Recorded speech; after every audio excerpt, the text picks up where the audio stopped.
We start from verse 37, 38, 39. Matthew.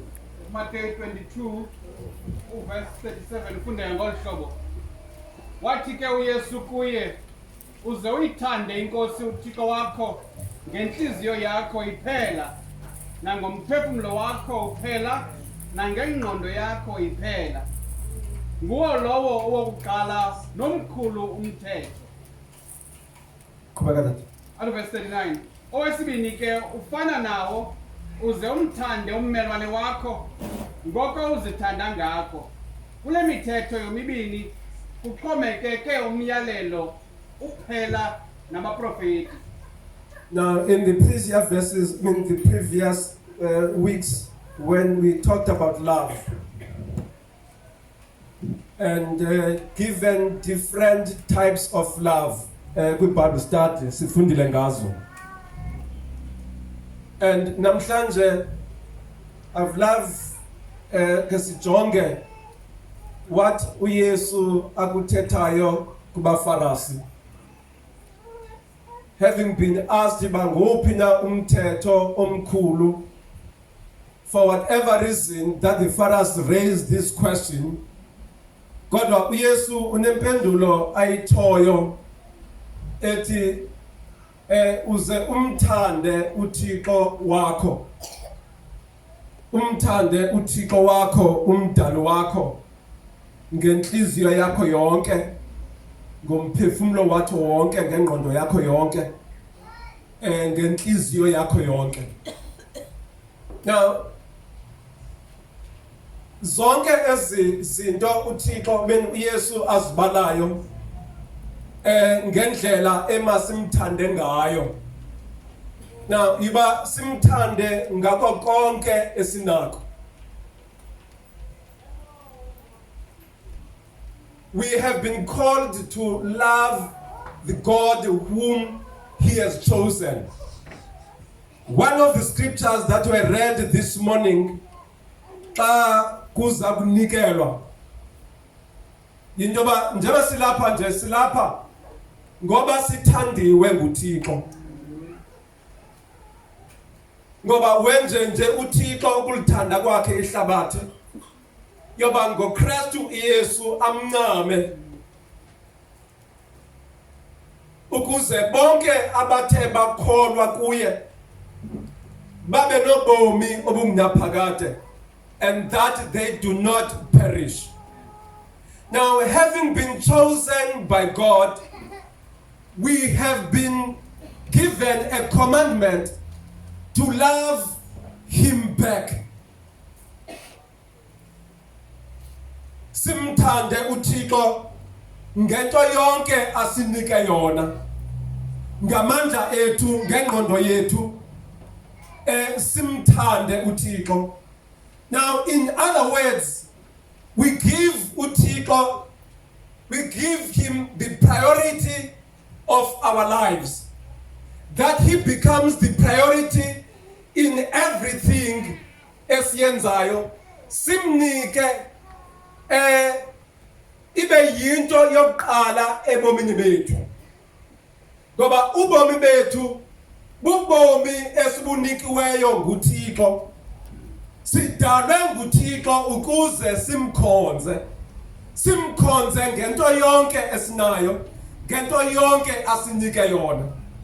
Now, we can never serve Him ngoba sinezinye izinto esijonge zona, kodwa in our totality, okanye in every part of our life, okanye in everything, ngengqondo yethu, ngamandla ethu, sikhonza uThixo.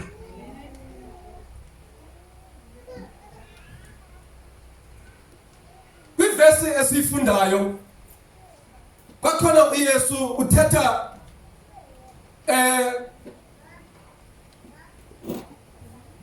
nababhali nabaFarisi kuMark chapter 12 uverse 32. Lebenke masikhile yena ezivesi yethu yesibini.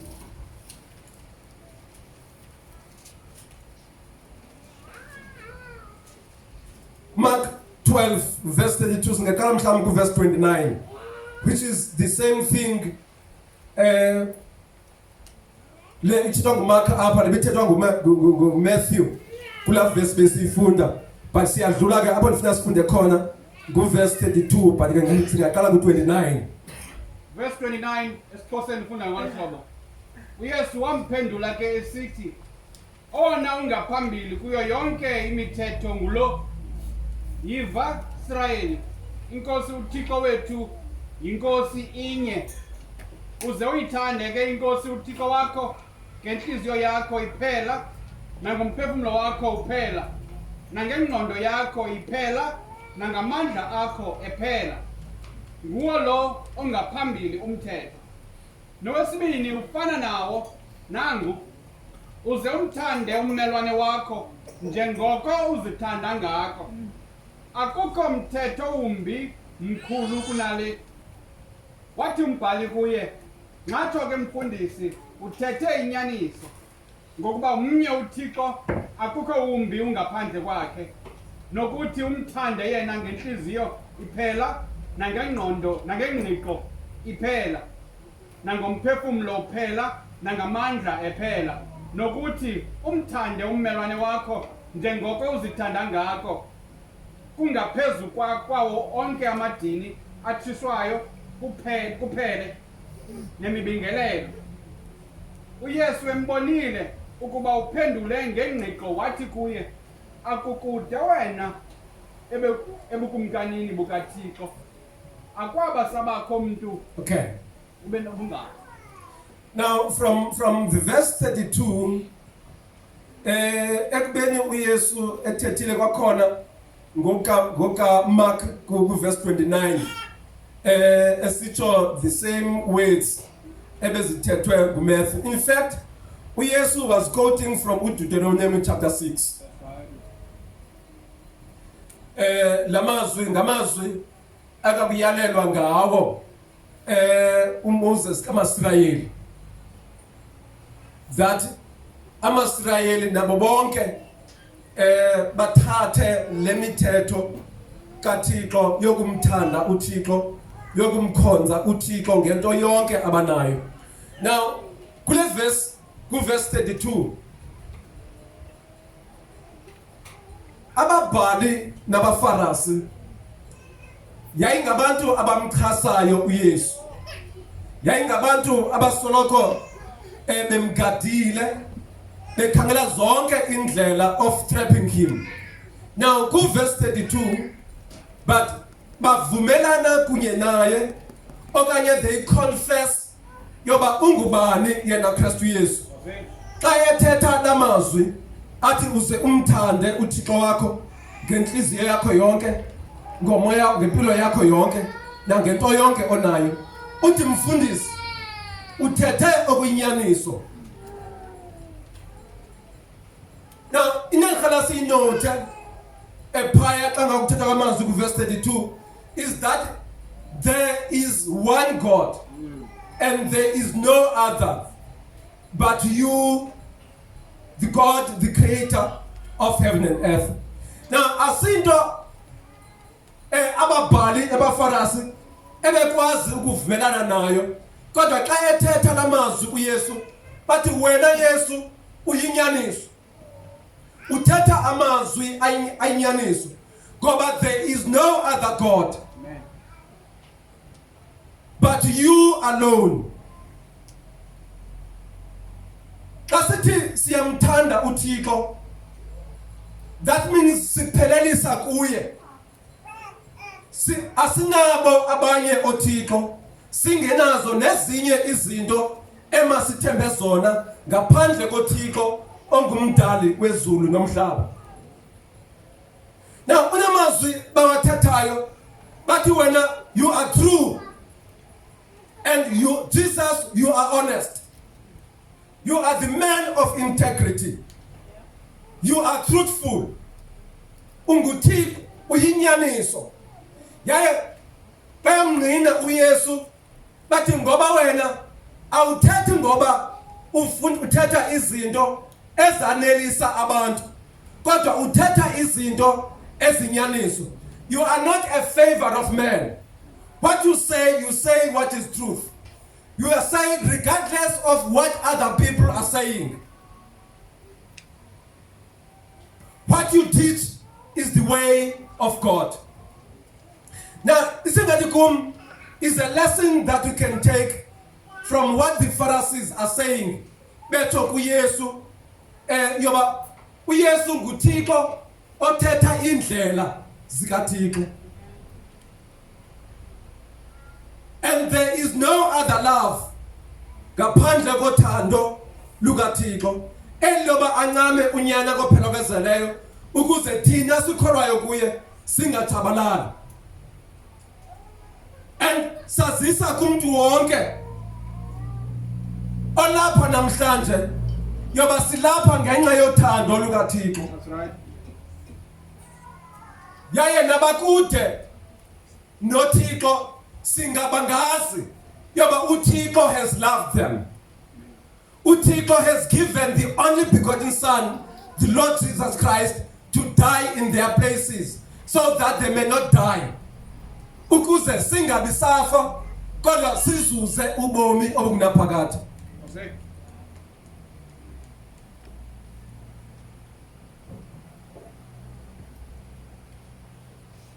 Now ikhona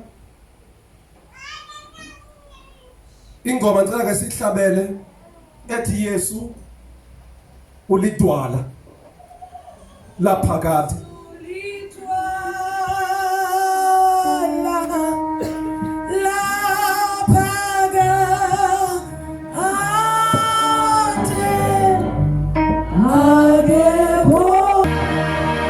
John 15 verse 18. John 15 verse 18.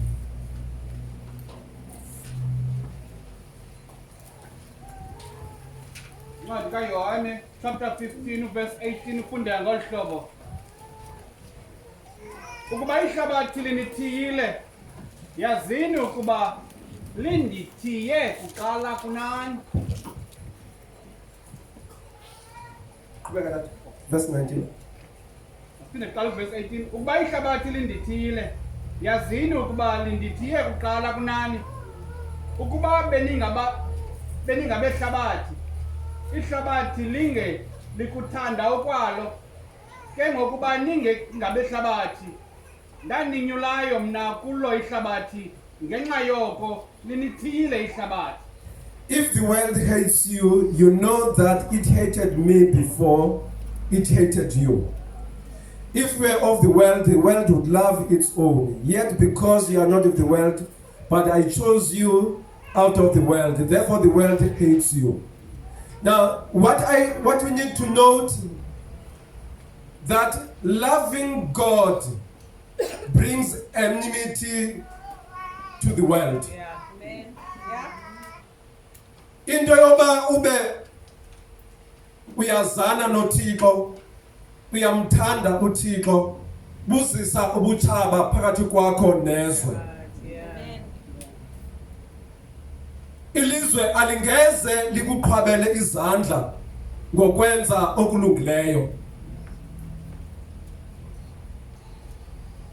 Now, hence we get from verse 18 to say, if the world hates you, you know that it hated me before it hated you. Now, awuthiyanga uthiywa ngoba ungenguye owehlabathi. Because that's what also we're getting from this verse, from verse 19. You are not of the world. Therefore, because you are not of the world, you cannot expect the world to love you. Amen. Now, loving God brings an enmity. You shall not be understood. You shall not understood. In fact, not only saying, but when you live the life of loving God. Njengoba sizawubona kwiverse ezilandelayo that ukhona umahluko phakathi komuntu omthandayo uThixo, ngoba kuhamba nendlela esenza ngayo xa ngaba sithi siyamthanda uThixo. But ipoint that we need to understand, kumuntu wonke olapha having given the commandment that you have to love your God. But at the same time, you need to understand, when you take the challenge of loving God, you begin to accept, okay, to attract the enmity, ubuthaba, from the devil.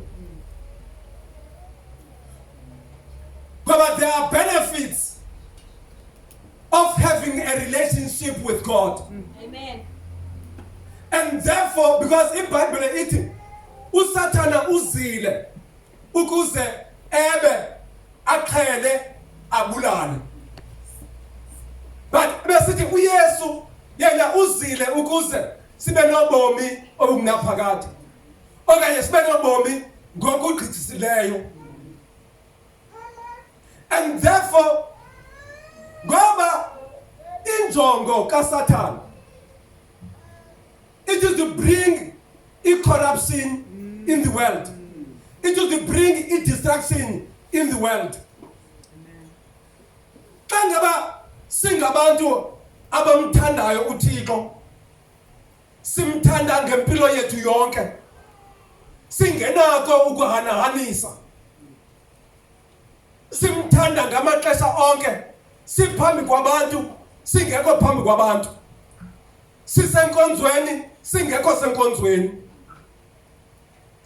Now, xa siphila impilo elohlobo, siphila outside the territory of the devil. Amen. Ngoba i-territory of the devil, yi-territory of destruction. Yi-territory of destroying your life.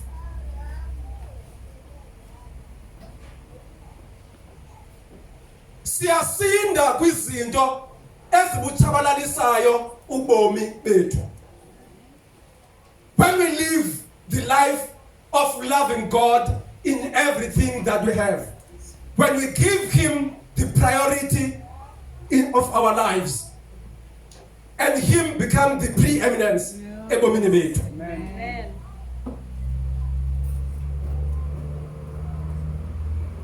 We must not forget that uSathana akayithandi into yoba singaphuma kwi-territory yakhe. Okay. Ngoba injongo yakhe shall not be fulfilled. Injongo yakhe to destroy your life.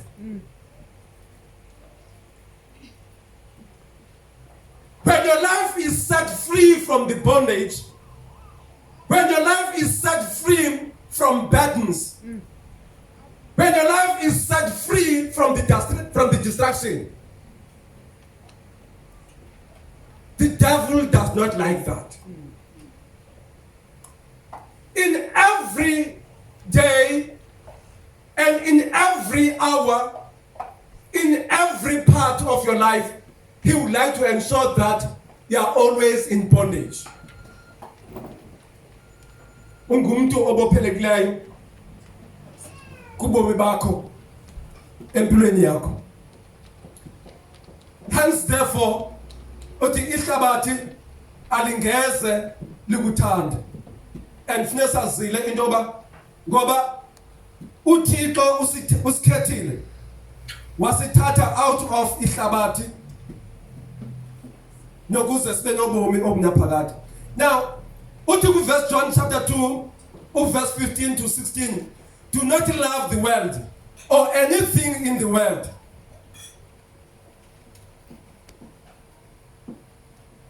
Do not love the world or anything in the world. And then xa idlulayo ithi abathanda ihlabathi uthando lukaThixo is not in them. Now remember, when you talk about the world, go 1 John chapter 2, verse 15. Xa isithi do not love the world, that means ilizwe have its own value systems.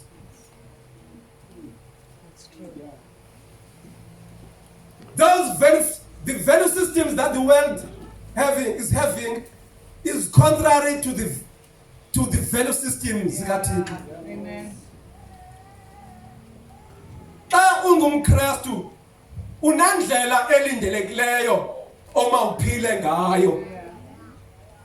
Eyahlukileyo kwindlela uThixo ayifuna mina uSathana angasingaphila yona. Okay. Because one of the things that I've mentioned, the purpose of the devil is to destroy your life. Uzanazo zonke izinto that shall ensure that you do not inherit the kingdom of God. Nazo zonke izinto that can make you not to have life in abundance. By the way, it is the work of the devil to ensure that you do not succeed. Kumsebenzi wongendawo yoqiniseka into yoba awuphumeleli ebomini. Kumsebenzi wongendawo yoqinisekisa uba izinto zonke zakho ziphelele emoyeni.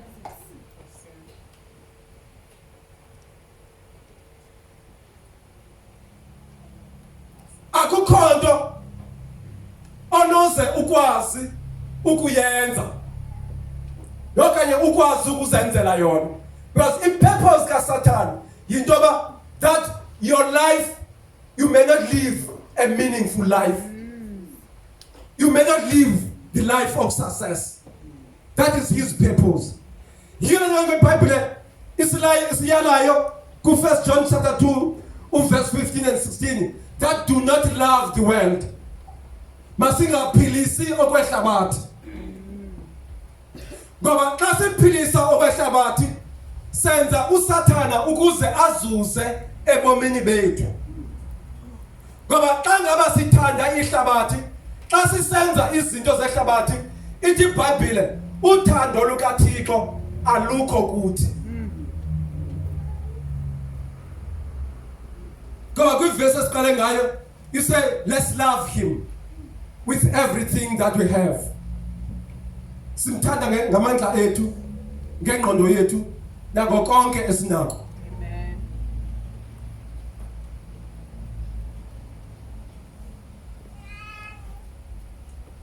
Now, loving the world cripples our spiritual lives. Asikwazi into basikwazi ukuqhubeka siphumelele kubomi bethu bobuKristu when we love the world. You cannot become fruitful when you love the world.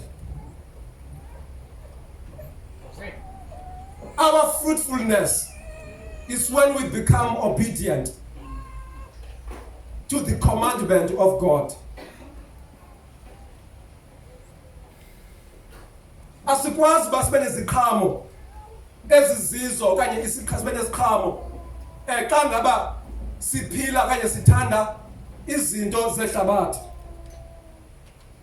And when we love the world, it breaks a relationship here to noThixo.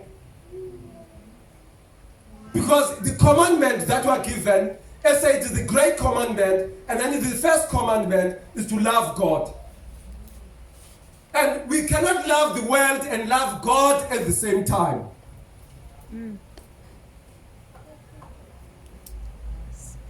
God, the Bible says, you cannot serve two masters. In the Bible, we are uyithanda enye, uyithiye enye. There could be no balance. Yaya uThixo, unguThixo that cannot be compared with any other thing. Ngoba uthezini lakhe, you shall have no other gods beside me. Ayikuba nabo abanye oThixo ngaphandle kwami. And I am the jealous God.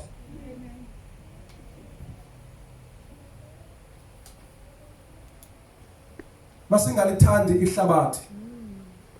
Nakho konke okusehlabathini. Noba sisehlabathini nje, kodwa thina singabo ebehlabathi. we are in the world, but we are not of the world. As we are in the world, we do not love the world.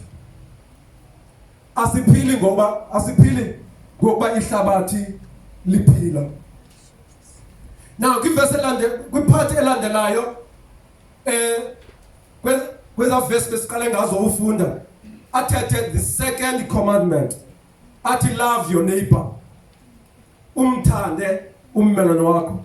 Ngicela sikhile uJohn chapter 15 verse 12 and 13. Verse 12 and 13.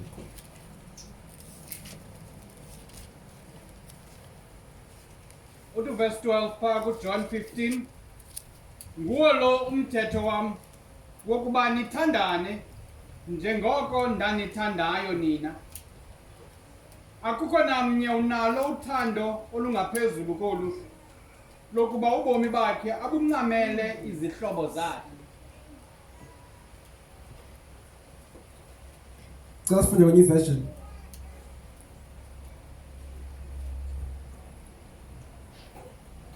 That's from the new version.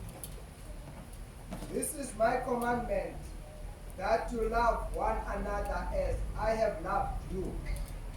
Greater love has no one than this, than to lay down one's life for his friends.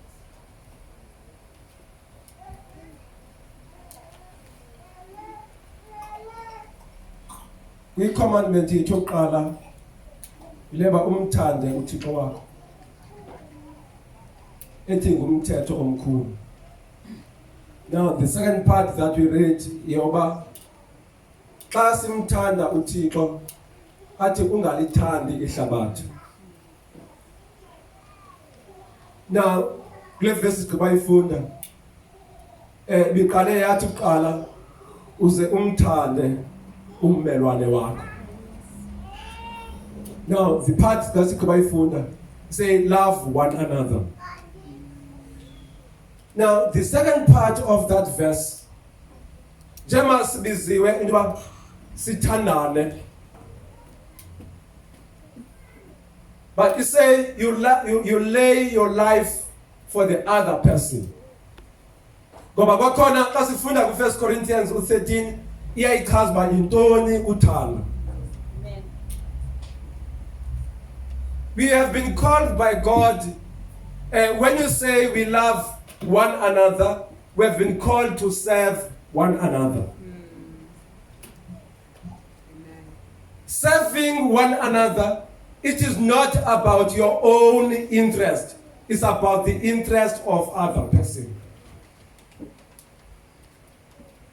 Awujonganga okokukwakho kodwa ujonge okomzalwane wakho. Ngamaxesha onke sisiza enkonzweni, we have come to serve God. When we come to worship God, because we have called the service, His service is to serve one another.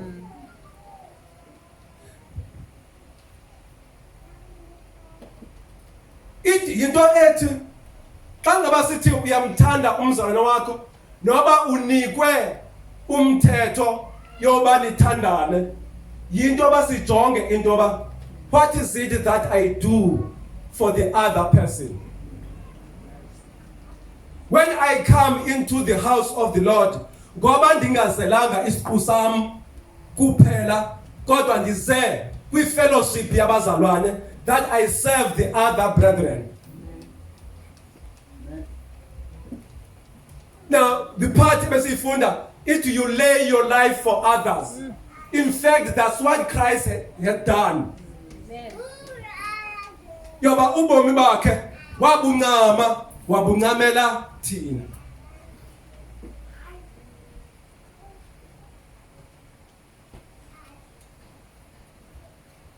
Angeze uthi uyamthanda umntakwenu when you do not exercise the commandment, or you keep and do the commandment of God.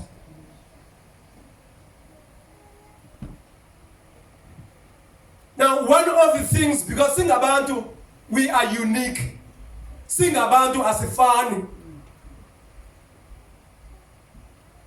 Even kwi level of immaturity yethu ngokubu Kristu ayifane ayilingani.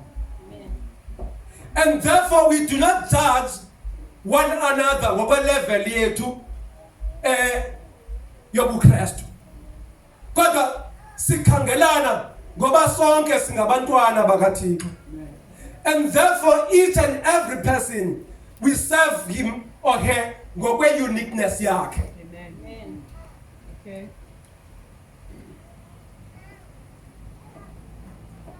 Kwi-uniqueness zethu siyohlukana. Ngendlela esizijonga ngayo izinto. Yile lithi iBhayibhile xa ithe kwi-1 Corinthians chapter 13 athi the life is patient. Amen. The life is patient. When you say you love one another, that means we become patient. Omnye nomnye. I-patience yenye yezinto ethi masibe nazo. Ibe nendawo uthi uthando linyamezela izinto zonke. Xa ngaba singabantu abathi bayathandana kuthi basibe ngabantu abakwaziyo ukunyamezelana. Because we cannot be in the same level. Whether it is the level of faith, whether it's the level of maturity, we cannot be in the same level. But ngoba uThixo esithandile waphinda wasinika umyalelo wokuthandana. We need to be patient. And sidinga sibe ngabantu abakwaziyo ukunyamezelana. Anyway, let's read 1 Corinthians chapter 13 and read from verse 14, from verse 4.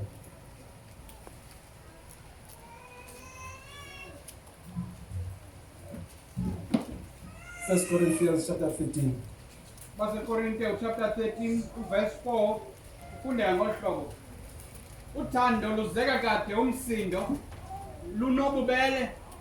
Uthando alunamona. Uthando alugwagwisi. Alukhukhumali. Alwenzi okuzinhloni. Alufuni okukokwalo kodwa. Alukaphuki. Alunanzondo. Alivuyeli kungalungisi. Luvuyisana nenyaniso. Luthwala into zonke. Lukholwa zinto zonke. Luthemba into zonke. Lunyamezela into zonke. Uthando aluze lutshiche. Nokuba ke ziprofeto ziyakuphangiswa. Nokuba zilwimi ziyakupheza. Nokuba kukwazi kuyakuphuthiswa. Kuba siyazi ngokuyinxenye, siprofeta ngokuyinxenye. Xa kutheke kwafika okuzalisekileyo, kuyakwandula ukuphuthiswa okuyinxenye. Now, sifuna uba yintoni uthando. Now, iBhayibhile ithi basithi masithandane, and then it's about serving one another. Now, kwezi zinto awizenzi ngoba zisenziwa kuwe.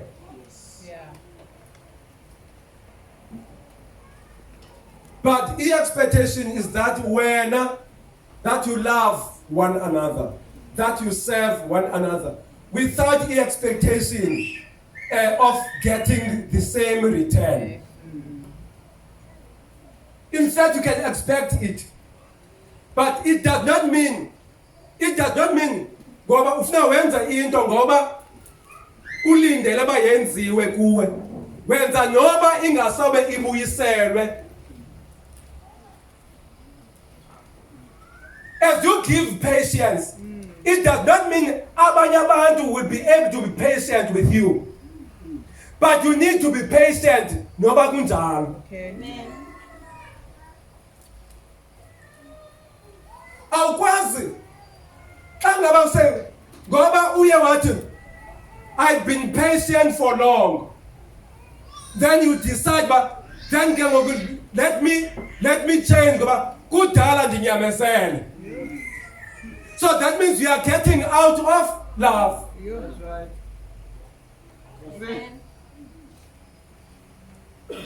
Bendimnyamezele mos. Makandinyamezele. So, but the love is not about that. Yeah. You do what is expected of you regardless.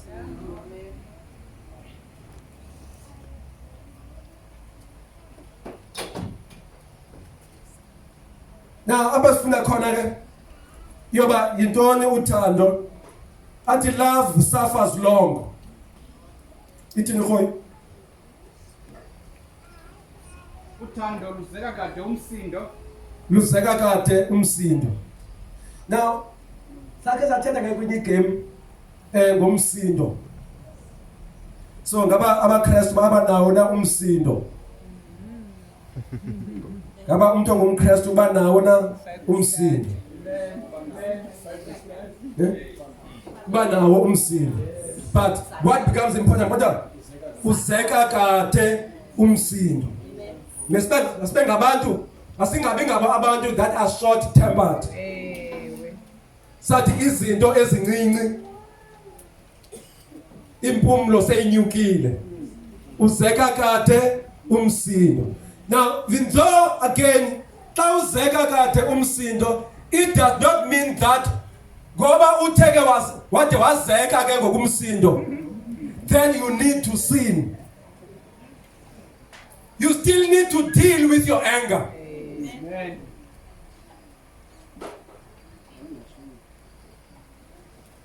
Sizeka kade umsindo. That means maybe you can come to a point apho ke ngoku umsindo lo so now. But at the same time, sidiba umsindo wethu, we control ourselves that we do not sin. You manage your anger. You deal with yourself because it is about dealing with yourself. Ngoba ikhona yona into ecaphukisayo, but you need to deal with yourself. As much as into ilula, kodwa into ethi uThixo makasincede. uThixo makasincede.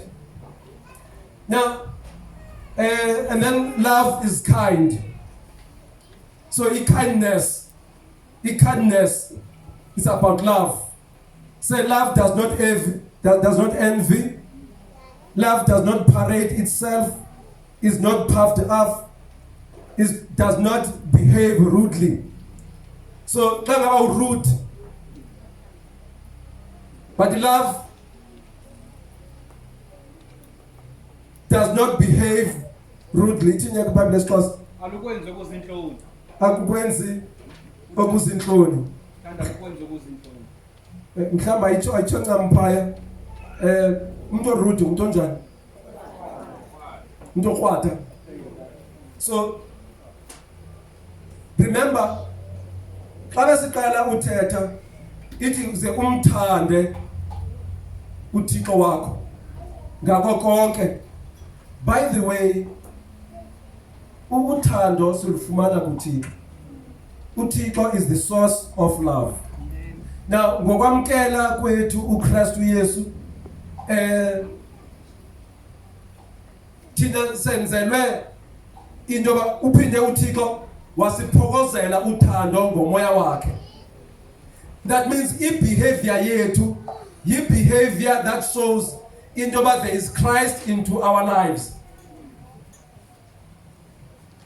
So ekudingeka ke into ba we exercise the love of God that is within ourselves.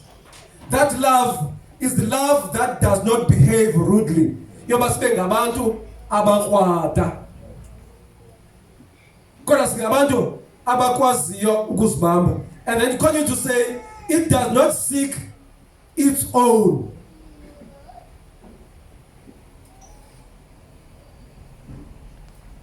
That talks about selfishness. So everything is about yourself. Now, when you are selfish, ubomi bokuphila the life of flesh uphila ubomi benyama kanti njengamaKristu akumele basiphile okwenyama kodwa siphile okomoya.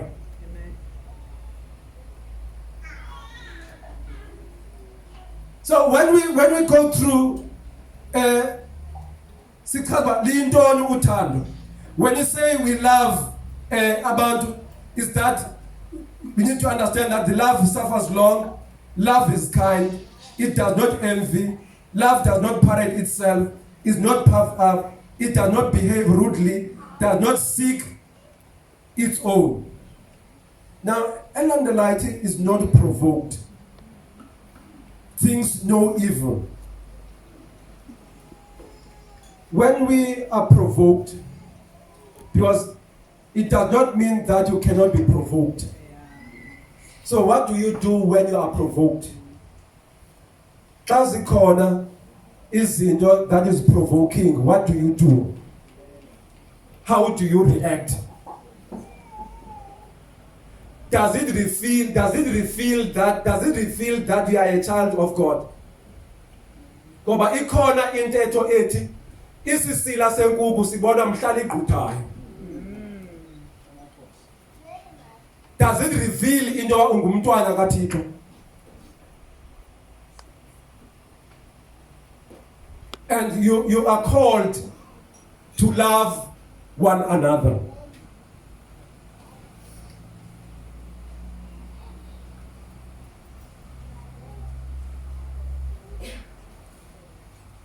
It does not rejoice in iniquity, but rejoices in the truth, bears all things. Uthando lunyamezela izinto zonke, likholwa izinto zonke. Hopes all things and endures all things. Let's finish verse 7. Luthwala into zonke, lukholwa zinto zonke, luthemba into zonke, lunyamezela into zonke. Now, apha ebomini bethu sinezinto ezininzi esihlangana nazo. That ngoba singabantwana baThixo kudingeka basibonise uthando elingaphakathi kwethu, uthando lukaThixo, sibonakalise uthando kubantu esihleli nabo, that sibe ngabantu abakwaziyo ukunyamezela izinto zonke. Ukunyamezela bazalwane bami is part of our lives. Kwi-areas ezohlukeneyo sibe ngabantu abanyamezelanayo njengabazalwane, sibe ngabantu abanyamezelanayo emakhaya, sibe ngabantu abanyamezelanayo kwindawo esihlala kuzo. And then remember, it is not going to be always yoba utrithwe ngalendlela obatrita ngayo abanye abantu. It will not be always the case. But what becomes important is that singaphumi kubomi bethu bobuKristu ngoba sisenza ngoba ihlabathi lisenza. Because remember, we are not of the world. We are chosen by God, taking out of the world, and that we should not love the world.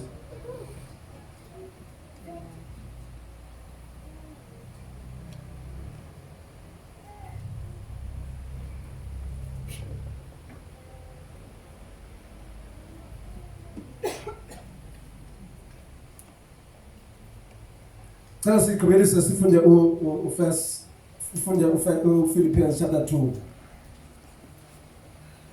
Sizovala.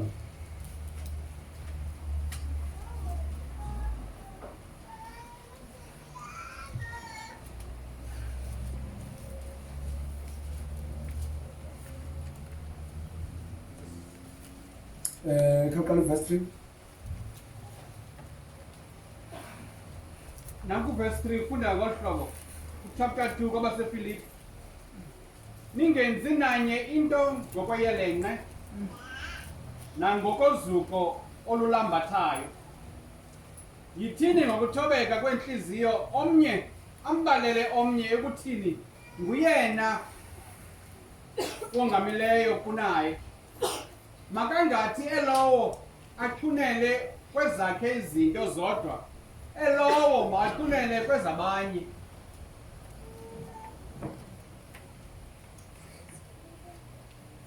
Now, it's part of what we have said previously.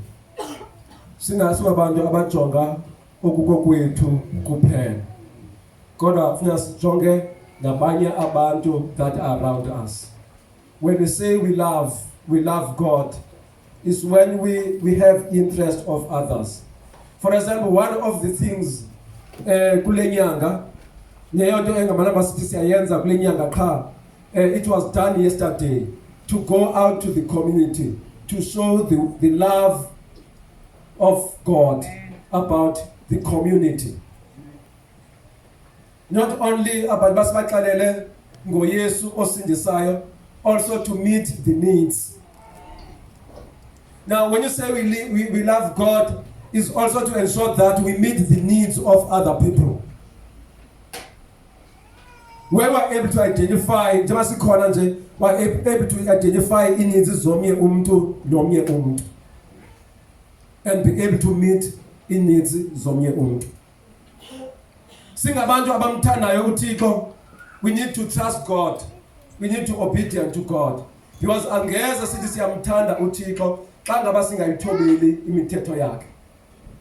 And we keep his commandments. Kwesinye ivesi ithetha njalo. Uthi you keep his commandments. Now we continue to seek God. We continue to rely on God. We continue to trust God. When you say we love God. So anga uThixo angasinceda kwimpilo yethu yokumkhonza.